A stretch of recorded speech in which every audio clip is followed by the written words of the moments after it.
아멘. 며칠 전에 6.25 70주년을 우리가 맞이하고 대통령의 담화문을 들으면서 우리나라에 정말 대통령이 되었구나 하는 것을 느끼는 그런 날이었습니다.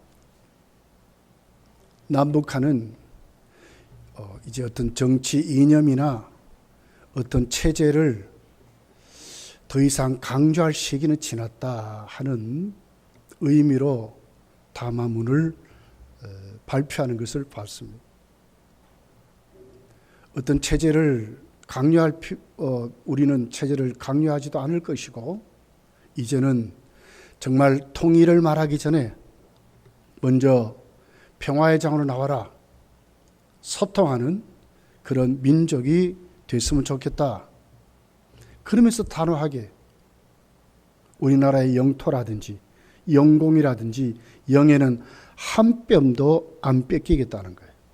그걸 들으면서 이제는 진짜 대통령이 됐구나, 그런 것을 느끼는 그런 하루였습니다.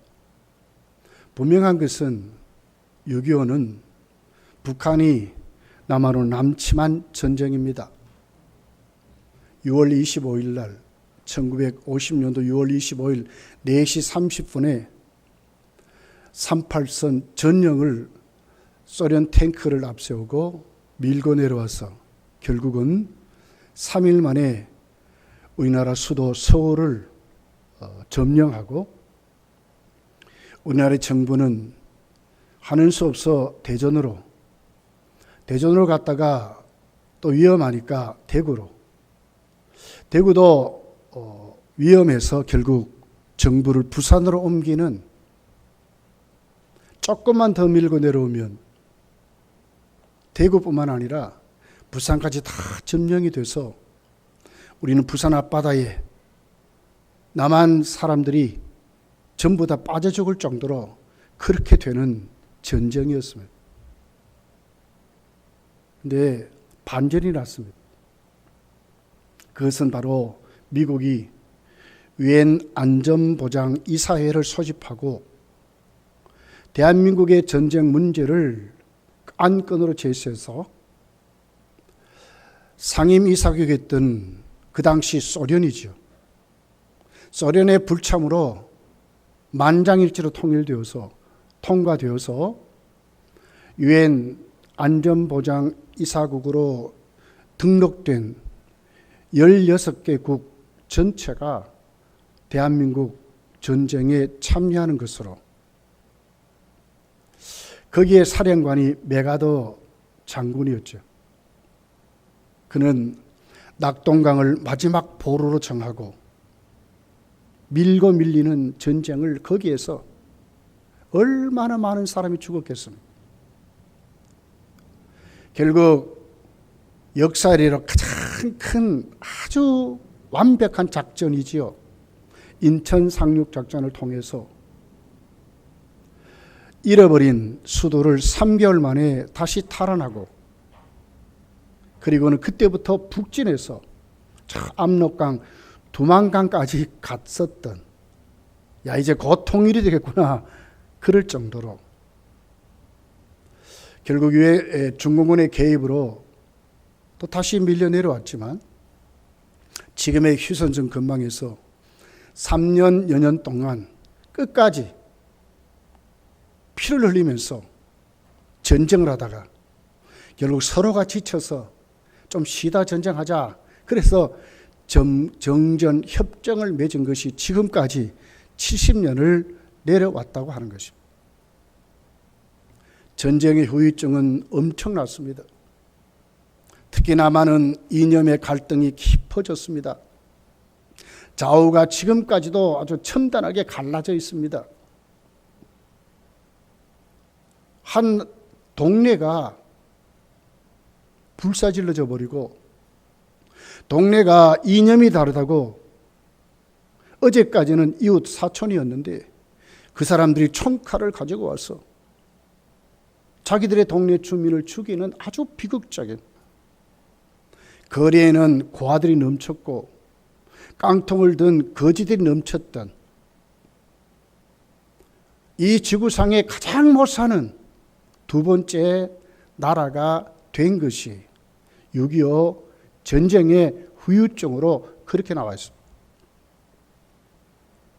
그런데 이 전쟁을 평가했던 수많은 역사가들, 어떻게 대한민국의 이 전쟁이 다시 역전이 되고, 그래도 오늘날 대한민국이 이 정도 세계 보조 주는 나라, 선진국에 가입한 나라가 될 수 있었을까 하는 것을 연구하면서 하나님의 철저한 개입을 이구동성으로 외치는 것이 대한민국에 맞이했던 6.25 전쟁이었다고 하는 것입니다. 하나님의 은혜가 아니고 하나님의 역사가 개입하지 않았다면 어떻게 유엔이 한국전의 개입을 통과시킬 수 있었겠습니까? 소련 한 나라만 반대해도 안 되는 회의였어요. 그리고 한 나라도 아니고 16개국이 피를 흘리며 이 전쟁에 참여해서 그 당시 북한군의 무기는 한국군과 비교할 수 없어요. 한국은 소총으로 싸웁니다. 병에다가 휘발유를 넣어서 탱크에다 집어 던지는 이 정도 전쟁이었어요. 그런데 북한은 소련제 탱크를 앞세우고 소련제 전투기를 앞세우고 그들은 내려왔습니다. 어떻게 이기겠습니까? 3일 만에 초토화가 되어버렸습니다. 그런데 이 전쟁에 하나님이 개입하신다고 말하는 것입니다. 목회자들과 성도들은 피난민의 대열에 갔지만 그들은 그냥 간 것이 아니라 밤마다 통곡하며 울며 하나님께 기도하고 주일이면 예배를 포기하지 아니하고 그들이 속한 모든 지역에서 함께 모여 예배를 드리고 부산에 쏟아져 내려온 그들은 초량교회와 부정교회 같은 해운대 백사장에 모여서 그들은 하나님 앞에 매일매일 집회를 하면서 하나님께 울면서 기도했던 것이 한국전쟁의 역사였습니다. 그리고 한국전쟁에 만들어진 건 무엇입니까? 군목이었지 않습니까? 이승만 대통령이 목사님들을 군부대에 파송해서 전쟁에 나가는 군인들에게 안수하고 기도해주고 보내는 것입니다. 그러면 이게 100번 나가면 100번 이겼습니다. 하나님의 은혜의 개입이었습니다. 한국전쟁은 영적인 전쟁입니다. 북한의 공산주의는 무신론자들이지요. 칼 막스는 이렇게 말했습니다. 종교는 인간이 약해서 만들어낸 의지의 일부일 뿐이다. 아무것도 아니라는 거예요. 이성의 산물이라 이랬어요. 그들의 공산주의의 맨 1조의 플로레타리아 그 혁명의 맨 1조가 뭡니까? 가진 자들에게 빼앗은 것을 가지고 우리가 무상계급인데 우리가 나누어 먹고 마시자는 것이 1계명입니다. 1계명. 악의 영들을 세워놓은 분쟁과 다툼과 싸움에 앞장세워진 어둠의 주관자들과 하나님의 거룩한 창조하신 하나님께서 개입하셔서 영적으로 대립하고 싸운 전쟁이 6.25의 전쟁이었다고 그렇게 평가를 하고 있습니다. 여러분, 오늘 본문이 오늘 그것을 우리에게 자세하게 가르칩니다. 오늘 본문은 무엇을 우리에게 보여줍니까? 우상 숭배자들, 세상의 힘, 악의 영들과 비교되지 않는 소수이지만 하나님의 사람들이 하나님의 절대 주권을 믿고 하나님의 권능을 믿는 하나님의 사람의 믿음의 사람들과의 싸움의 전쟁을 지금 기록하는 것입니다.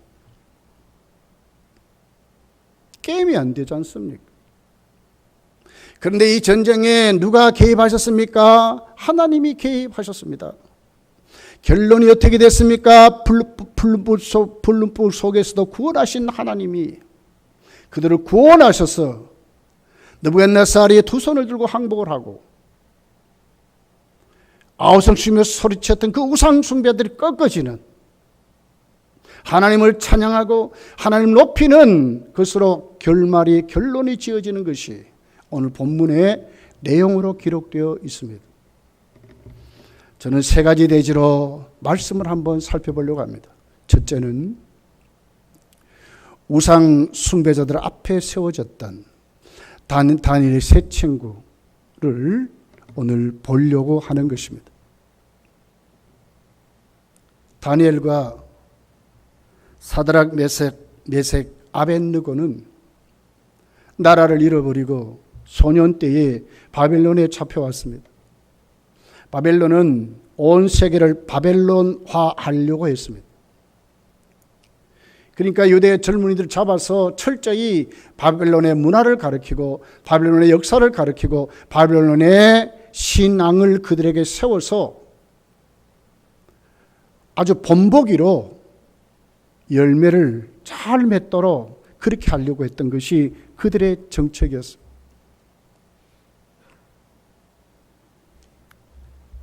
얼마나 믿음으로 살았는데도 그들의 삶이 확실했는지 느부갓네살에게 인정을 받아서 다니엘은 바벨론 전체를 다스리는 지도자가 됩니다. 사드락, 메삭, 아벳느고는 지방을 다스리는 관리자가 되게 됩니다. 그런데 이들에게 우상 숭배할 수밖에 없고 사탄에게 경배할 수밖에 없는 참으로 무서운 시험이 찾아오게 됩니다. 두라 평지에 높이 27m, 넓이 2.7m의 거대한 금신상이 세워졌습니다. 그리고는 낙성식을 합니다. 그 두라 평지에 모든 관리를 다 모아놨습니다. 그리고는 모든 주위의 백성들을 다 모아놓고 금신상에게 절하게 했습니다. 누가 이 일에 반대할 수 있겠습니까? 모두가 다 참여하는데, 모두가 다 하는데 누가 이 일에 반대하고 나는 안 하겠다고 할 수 있는 사람이 누구이겠습니까? 국가의 행사인데. 결국 만약에 절하지 않으면 무서운 법령이 만들어집니다. 6절에 보니까 누구든지 엎드려 절하지 아니하는 자는 즉시 맹렬히 타는 풀무불에 던져 넣으리라 하였다라 그랬습니다. 얼마나 무섭겠습니까? 벌벌 떨면서. 지금 북한이 그렇지 않습니까? 김정은 위원장 앞에 불선한 죄로도 죽어요, 죽어. 말 똑바로 대답하지 않고 박수도 좀 늦게 치면 눈에 벗어나면 죽어요. 얼마나 두려웠겠습니까? 모두 다 절하고 경배합니다. 7절에 보니까 모든 백성과 나라들과 각 언어를 말하는 자들이 나팔과 피리와 수금과 시병금과 양금과 및 모든 악기 소리를 듣자 곧 느부갓네살 왕이 세운 금신상에게 엎드려 절하여니라 그랬습니다. 다 절했습니다. 그 무서운 공포 앞에 또 적극적으로 믿는 사람들은 열심히 앞에서 빌면 난리를 쳤겠지요. 그런데 이 낙성식에 방해꾼들 절하지 않는 사람이 생겨버렸습니다. 12절에 보니까 이제 유다 사람 사드락과 메삭과 아벳느고는 왕이 세워 바빌론 지방을 다스리게 하신 자이거늘 왕이여 이 사람들이 왕을 높이지 아니하며 왕의 신들을 섬기지 아니하며 왕이 세우신 금신상에게 절하지 아니하나이다. 당연히 앞에서 본이 되고 절해야 되는데 절하지 않는다는 거예요. 이유가 뭡니까? 왕이 세운 관리인데, 왕이 신임해서 세웠는데 왕의 편을 들어야 되는데 이들이 반기를 들었습니다. 이들이 왕을 지금 거역합니다. 왕명을 거역합니다. 그럼 어떻게 해야 되겠습니까? 하는 내용입니다. 진노한 느부갓네살은 먼저 이들을 회유하지요. 그렇지만 그 회유 앞에 단호한 그들의 신앙을 보면서 분노하게 됩니다. 그리고는 지금까지 죄인들을 집어넣었던 풀무불보다도 7배나 더하게 해서 던져 넣으라고 말합니다. 그 당시 풀무불의 온도가 한 1000도 됐대요. 우리나라의 쓰레기 소각장의 온도가 한 800대 된답니다. 화장장에 가면 한 1000도, 800에서 한 1000도 그런답니다. 여러분, 쇠가 녹는 온도가 몇 도인 줄 압니까? 1500도 이상입니다. 여기에다가 평상시 1000도에다가 7배나 더하랍니다. 7은 완전수입니다. 뭘 얘기합니까? 올릴 수 있는 대로 올려서 그들을 거기다 집어 던지라는 그런 말입니다.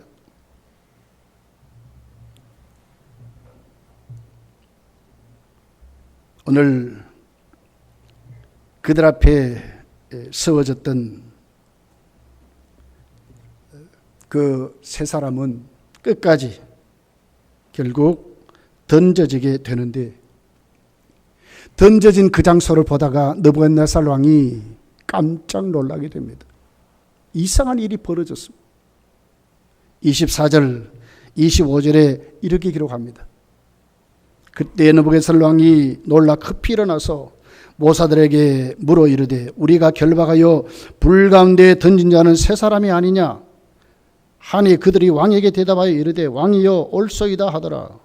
왕이 또 말하여 이르되, 내가 보니 결박되지 아니한 네 사람이 불 가운데 다리는데 상하지도 아니하였고 넷째 사람의 모양은 신들의 아들과 같도다 그랬습니다. 세 사람을 집어넣었는데 네 사람이 다니는데, 집어넣을 때 어떻게 됐습니까? 결박해서 집어넣었습니다. 그런데 다 풀어져서 다니게 됩니다. 온도가 몇 도입니까? 1000도 정도가 지금 아닙니다. 7배도 더한 온도에 들어갔는데 어떻다고 다 타버리고 아예 뼈조각도 없이 다 없어져 버려야 되는데 하나도 타지 않고 묶어진 것이 언제 어떻게 되어 있는지 싹 풀어져 버리고, 세 사람이 다니는 것이 아니라 네 사람이 다닌다고 하는 것입니다. 전혀 풀무불의 영향을 받지 않고 그랬다고 말하고 있는 것입니다. 누가 항복합니까? 느부갓네살 왕이 항복을 합니다. 거기에서 세 사람이 믿는 하나님을 인식하게 됩니다. 26절, 27절에 있는 말씀입니다. 느부갓네살이 맹렬히 타는 풀무를 아기 가까이 가서 불러 이르되, 지극히 높으신 하나님의 종. 하나님 어떻게 부릅니까? 지극히 높으신 하나님이래. 금신상을 만들어 놓고 그들이 섬겼던 신이라고 말하면서 자기의 권위를 거기다 집어넣고, 거기에 모인 모든 군중이 얼마나 큰 소리를 외쳤겠습니까? 그런데 지금 느부갓네살의 입에 무엇이 지금 외치고 있습니까? 그 금신상을 외치는 것이 아니라 지극히 높으신 하나님. 누구의 하나님입니까? 사드락, 메색, 아벳느고의 하나님을 지금 외치는 것입니다. 신지식의 인식이었습니다. 하나님에 대한 신관이 바뀌게 되는 모습으로 기록하는 것입니다. 누가 이겼습니까? 영적인 전쟁을 지금 누가 이겼습니까? 그리고 그들을 어떻게 부릅니까? 하나님의 종이라고 부르게 됩니다. 하나님의 사역자들이라고 부릅니다. 바벨론의 반역자요, 불무불에 집어 던져낼 왕명을 거역한 자가 아니라 하나님의 종이라고 지금 부르는 것입니다.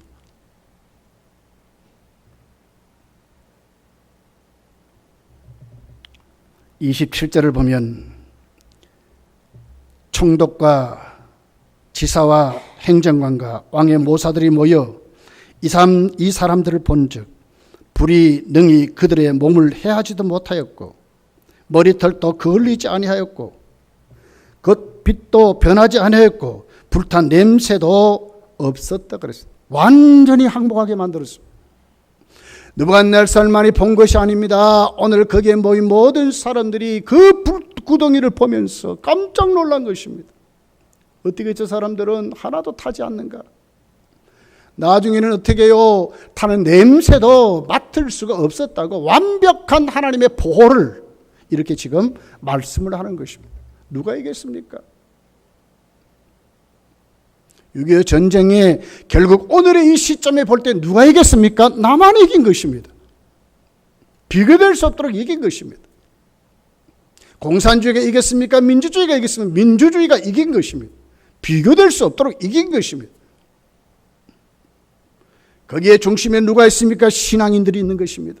믿음의 사람들이 있었습니다. 기도의 사람들이 있었습니다. 주일이면 하나님께 모여서 그 전쟁판에서도 예배드리는 자들이 있었다고 말하고 있는 것입니다. 공산주의 때문에 많은 순교자들이 그 믿음 하나 때문에 총칼에 찔려 죽고 총에 맞아서 죽었습니다. 그러나 누가 이겼습니까? 그들이 이겼습니까? 아닙니다. 순교자들이 이긴 것입니다.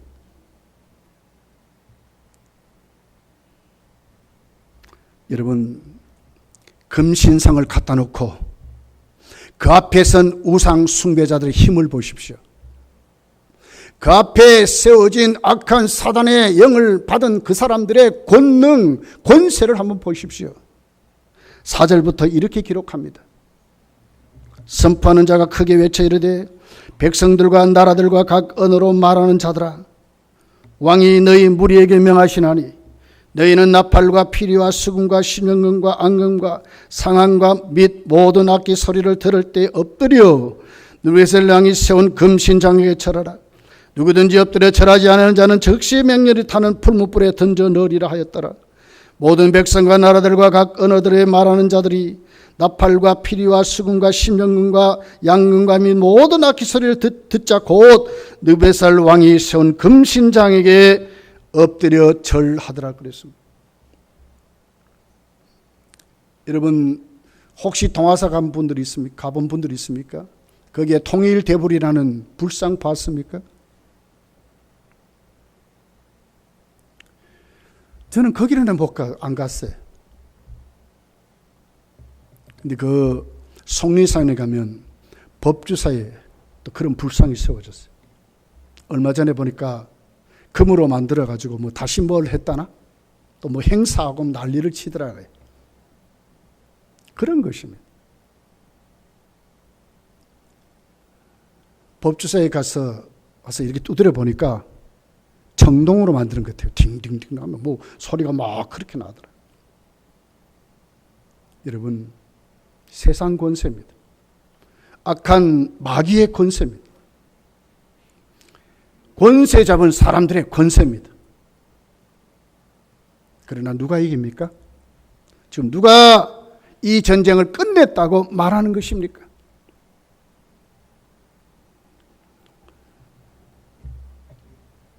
요한계시록은 우리에게 이렇게 기록하고 마지막 우리가 환난 시대에 어떤 모습으로 세워질 것을 우리에게 말씀하고 있습니다.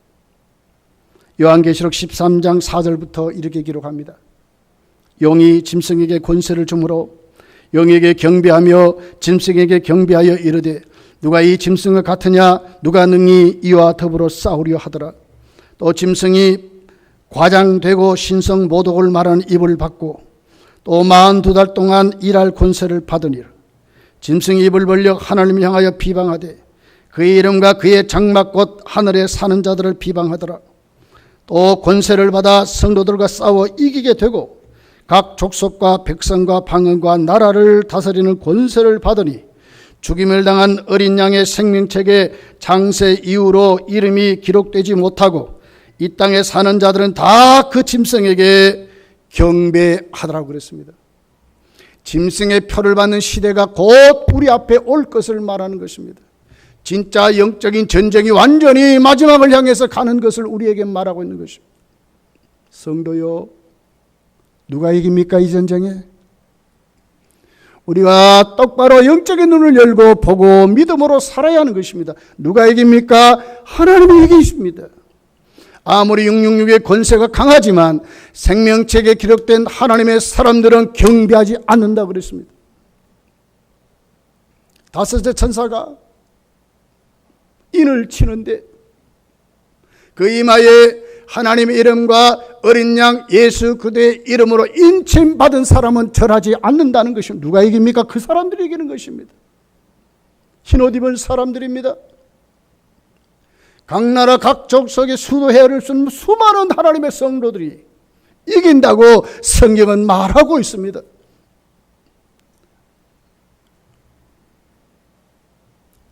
오늘 본문을 보십시오. 오늘 다니엘 3장은 우리에게 뭘 결론으로 주고 있습니까? 오늘 다니엘 3장의 마지막 결론은 어떻게 나와 있습니까? 두라 평지에 금신상을 만들어 놓고 수많은 벌떼같이 모인 군중이 그 신을 찬양하고 느부갓네살이 명한 그 명령에 복종해서 절했던 그 무리는 간 곳이 없지 않습니까? 무엇만 있습니까? 하나님을 찬양한 느부갓네살의 고백이 여기 있고 마지막 하나님을 거역하는 일이 없도록 칙령을 내리고 하나님을 찬양하도록 하는 것만이 여기에 남았습니다. 앞으로 지구의 모든 역사는 이렇게 될 것입니다. 오늘 우리가 살아가는 우리의 모든 삶은 이렇게 끝날 것입니다. 성도의 우리의 삶도 이렇게 결론이 지어질 것입니다. 영적인 전쟁은 하나님이 이기십니다. 하나님의 역사가 개입하십니다. 반드시 하나님은 성도 가운데 역사하신다는 것을 우리에게 말씀하는 것입니다. 오늘 29절 30절입니다. 같이 한번 읽어볼게요. 29절 30절 시작. 그러므로 내가 이제 조서를 내리노니 각 백성과 각 나라와 각 언어를 말하는 자가 모두 사드락과 메삭과 아벳느고의 하나님께 경솔히 말하거든 그 몸을 쪼개고 그 집을 거름토로 삼을지니 이는 이같이 사람을 구원할 다른 신이 없음이라 하더라. 왕이 드디어 사드락 메삭 아벳느고를 바벨론 지방에서 더욱 높이리라. 누가 이겼습니까? 우리가 이기는 것입니다. 왜? 하나님이 우리 인생에 개입하시기 때문에. 우리는 연약하고 부족하지만 엄청난 우상의 권세 앞에 어떻게 우리가 이깁니까? 근데 우리가 이깁니다. 왜 이깁니까? 하나님이 우리 인생에 개입함으로 이기는 것입니다. 크게 두 번째로입니다. 오늘 세 사람의 믿음이 기록되어 있습니다. 느부갓네살이 본 하나님의 신앙의 고백이 있고 느부갓네살이 본 그들의 믿음이 오늘 본문에 자세하게 기록이 되어 있습니다. 17절입니다. 왕이여 우리가 섬기는 하나님이 계시다면 우리를 맹렬히 타는 풀무불 가운데서 능히 건져내시겠고 왕의 손에서도 건져내시리다. 이렇게 기록하고 있습니다. 이들은 어떻게 믿었습니까? 하나님 능력을 확실히 알았고 하나님 능력을 확실히 확인하면서 그들은 그 능력을 붙잡고 믿고 이겼다고 기록하는 것입니다. 하나님의 능력을 믿었습니다. 믿음이 뭡니까? 하나님 능력을 믿는 것입니다. 사사기에 보십시오. 다음 세대들 그들은 무엇이 없어서 그런 다른 세대가 되었다고 말하면 하나님의 능력을 믿지 않았습니다. 하나님과 하나님 능력을 믿지 않았다고 확실히 기록을 하고 있습니다. 믿음이 뭡니까? 하나님의 능력을 믿는 것입니다. 왕이여 우리가 섬기는 하나님이 계시는데 맹렬히 타는 풀무불 가운데 능히 우리를 건져내겠답니다.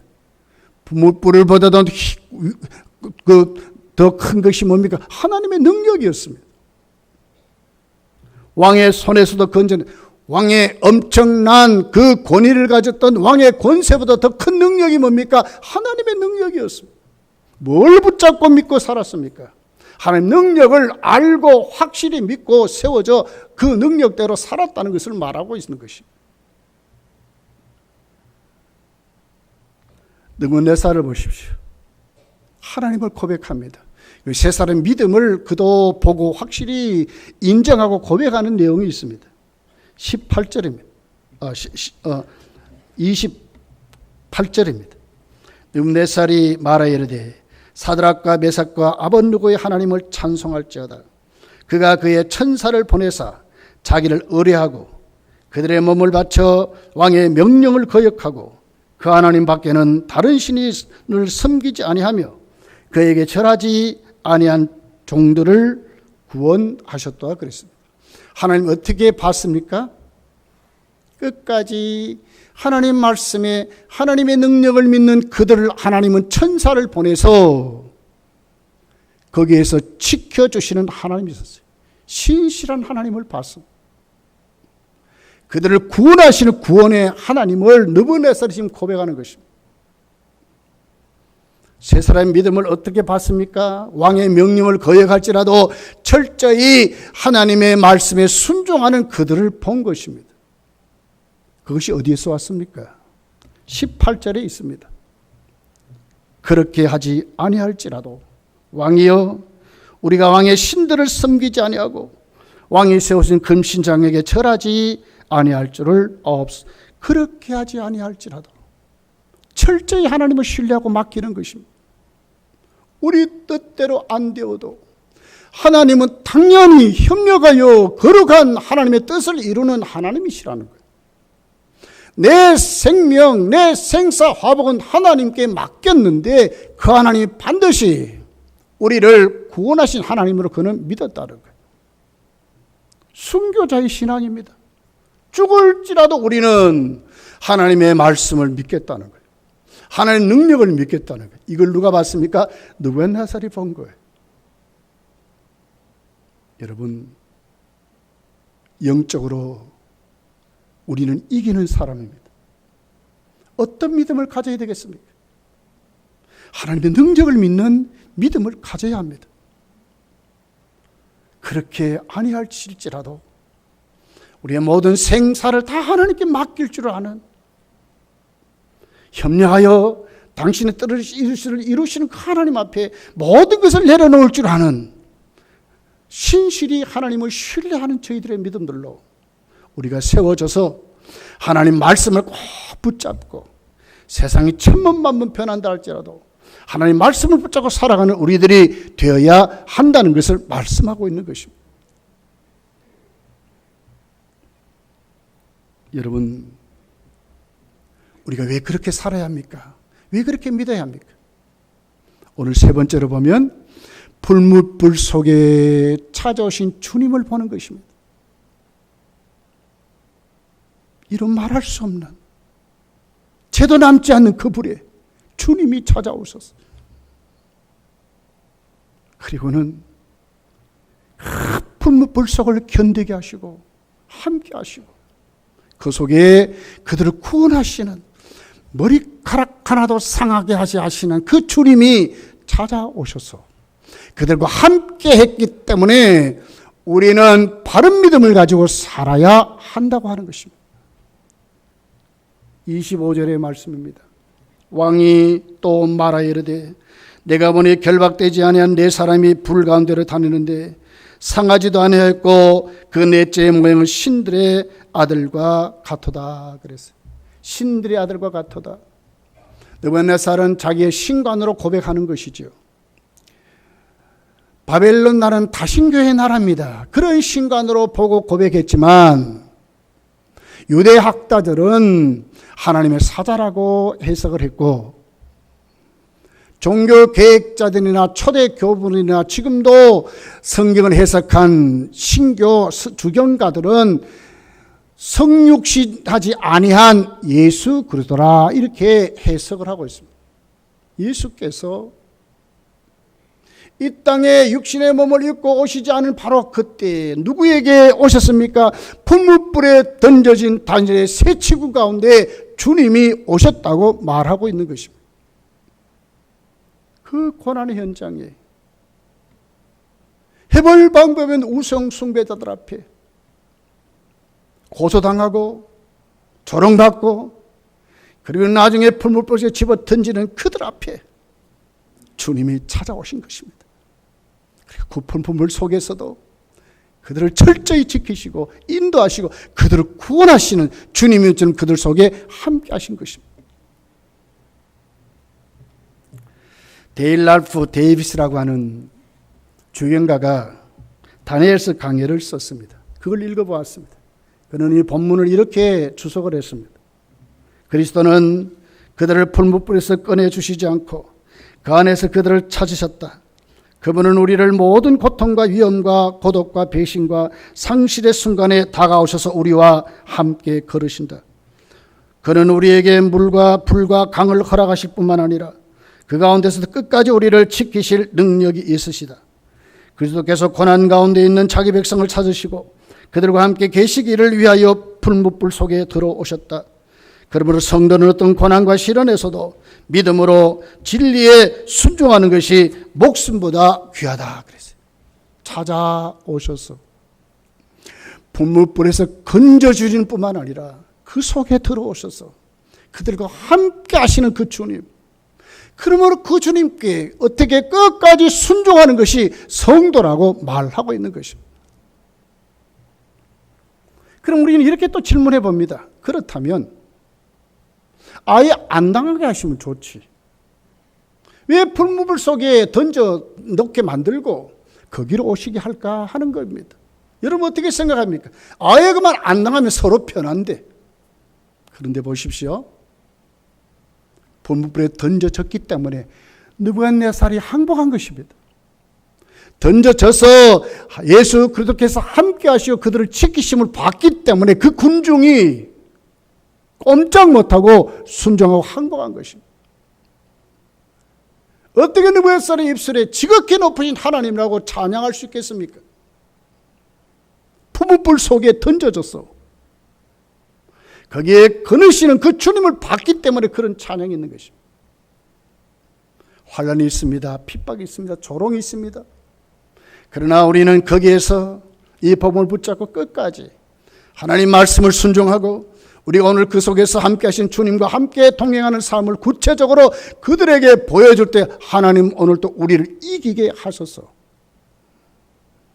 우리가 전하는 그 복음을 통하여 하나님 영광을 받으시고 그 복음에 택한 백성들은 그 복음을 받아서 구원받도록 하시는 교회의 영광을 세우기 위해서 하나님은 이렇게 하신다고 하는 것입니다. 지금도 코로나19는요, 교회 예배를 온전히 드리지 못하도록 만들어요. 국가의 정책도 지금 그러고 있습니다. 오늘도 저희한테 문자가 왔어요. 예배를 온라인으로 드렸으면 좋겠다는 문자였습니다. 이것이 지금 우리에게 주어진 환경입니다. 그럼 우리가 똑바로 정신을 차리고 이럴지라도 하나님 앞에 바른 예배자로 하나님의 말씀에 순종해서 그 고난 가운데 찾아오신 그 주님 꼭 모시고 우리가 세워지면 이 영적인 전쟁을 누가 이깁니까? 우리가 이긴다고 하는 것입니다. 이사야 43장 1절부터 이렇게 기록합니다. 야곱아 너를 창조하신 여호와께서 지금 말씀하시느니라. 이스라엘은 너를 지으시니가 말씀하시느니라. 너는 두려워하지 말라. 내가 너를 구속하였고 내가 너를 지명하여 불렀나니 너는 내 것이라. 네가 물 가운데로 지날 때에 내가 너와 함께 할 것이라. 뭐가 있습니까? 물 같은 시험이 있는 겁니다. 강을 건널 때 물이 너를 침범하지 못할 것이며 네가 불 가운데로 지날 때 불 가운데 지나는 시험이 있는 것입니다. 타지도 아니할 것이요 불꽃이 너를 사르지도 못하리니. 무엇입니까? 우리에게 있는 것입니다. 그렇지만 거기에 우리 주님이 개입하심으로 이긴다고 말하는 것입니다. 힘들고 어려운 삶이 성도에게 있습니다. 환난이 있습니다. 시험도 찾아옵니다. 어려운 이 모든 환경도 만들어질 수 있습니다. 그러나 우리가 거기에서 이 세 친구같이 믿음으로 똑바로 세워질 때에 오히려 우리는 더 영광스럽게 하나님이 우리에게 이김을 주신다고 말씀하는 것입니다. 27절이 말하잖아요. 총독과 지사와 행정관리 왕의 모사들이 모여 이 사람들을 봤다고 그러잖아요. 어떤 사람들을 봤습니까? 불이 능히 그들의 몸을 해하지 못하였고 머리털도 그을리지 아니하였고 겉옷빛도 변하지 아니하였고 불탄 냄새도 없는 그들을 본 것입니다. 하나님이 이기셨습니다. 성도가 이긴 것입니다. 이사야서는 이렇게 말합니다. 이사야 41장 10절부터 보면 이렇게 기록합니다. 두려워하지 말라, 내가 너와 함께함이라. 놀라지 말라, 나는 네 하나님이 됨이라. 내가 너를 굳세게 하리라. 참으로 너를 도와주리라. 너의 의로운 오른손으로 너를 붙들리라. 보라, 네게 노하던 자들이 있어요. 수치와 욕을 당할 것이요, 너와 다투는 자들이 아무것도 아닌 것이, 다투는 자들이 있습니다. 네가 찾아도 너와 싸우던 자들을 만나지 못할 것이요, 너를 치는 자들은 아무것도 아닌 것 같이 허무한 것이 같이 되리니, 이는 나 여호와 너희 하나님이 내 오른손을 붙들고 네게 이르기를 두려워하지 말라, 내가 너를 도우리라 할 것임이라 그랬어요. 누가요? 하나님이. 누가 이깁니까? 성도가 이긴다고 말하는 것입니다. 성도요, 우리의 전쟁은 우리가 이깁니다. 우리가 진짜입니다. 우리가 세상을 살릴 수 있습니다. 우리가 악의 세력을 깨트릴 수 있는 우리뿐입니다. 바른 믿음을 가져야 합니다. 하나님의 능력을 믿어야 합니다. 하나님의 절대 주권을 인정해야 합니다. 우리의 생사를 하나님께 맡길 줄 알아야 합니다. 하나님께 내려놓을 줄 알아야 합니다. 하나님이 우리를 이기게 하신다고 말씀하는 것입니다. 한 주간 이 말씀 꼭 붙잡고 저 여러분이 승리하며 살아가시기를 예수님 축복합니다. 기도하겠습니다.